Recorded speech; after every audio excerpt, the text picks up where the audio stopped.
What if I told you that there is an organism that, after being broken up into the level of individual cells, can come back together, and the same organism possesses the ability to take up and digest food, all while being one of the simplest of all animals, lacking tissues, organs, and organ systems? Well, this organism is a sponge, and it's from phylum Porifera, and today I will discuss sponge reaggregation and digestion. To start off, sponges are among the simplest of all animals.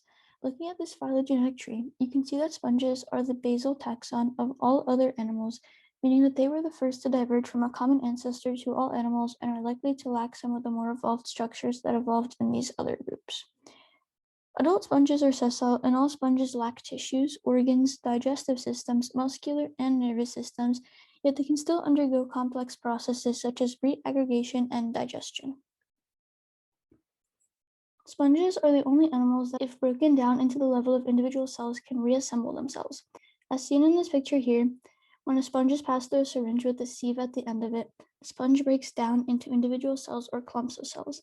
Upon dissociation of the sponge into cells or clumps of cells, the sponge releases something called an aggregation factor. An aggregation factor is this rosette-shaped structure seen in this picture here. The aggregation factor works to bind the cells of the sponge together. Each sponge cell plasma membrane has an aggregation receptor protein, as seen here, and this is what the aggregation factor binds to. The aggregation factor then functions as a bridge connecting adjacent sponge cells, which leads to the association of these cells.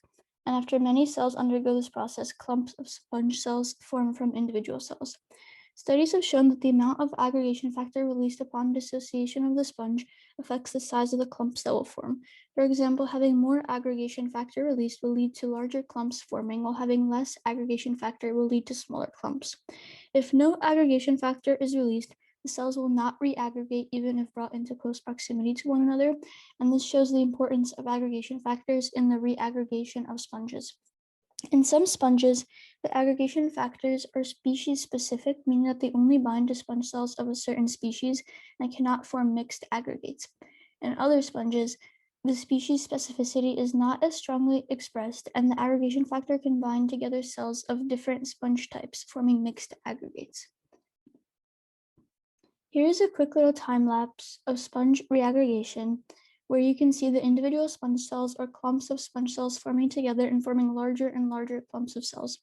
The aggregation factor is, of course, not visible, but we know that since the cells are coming together and forming into sponge clusters, there must be an aggregation factor present. So, although sponges lack tissues and organs, thus lacking a digestive system, they do have specialized cells that allow them to take up nutrients and digest them. One type of specialized sponge cell is the choanocyte, which is seen in this picture here. The choanocyte has a flagella that is surrounded by a collar of finger-like projections. The flagella line the inside of the sponge body, which is called the spongiosele, and the choanocytes beat their flagella, which produces a current drawing water through the pores in the sponge body and into the spongiosele, from which it exits through an opening in the sponge body called an osculum. The collar that surrounds the flagella of the choanocyte is covered in a mucus coat, which captures the food particles that are drawn in with the water. The food particles are engulfed through phagocytosis. Once in the choanocyte, they can be either digested intracellularly, meaning the digestion occurs entirely within the cell, or they can be transferred to amoebocytes, also called amoeboid cells, which then transport the nutrients to other cells in the sponge's body.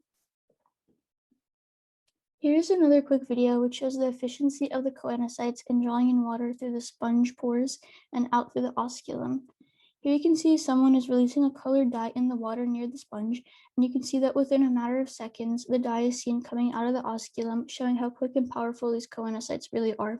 And any food particles or plankton present in the water would have also been taken up in that time as well. Hopefully you were able to gain an appreciation for sponges through this presentation.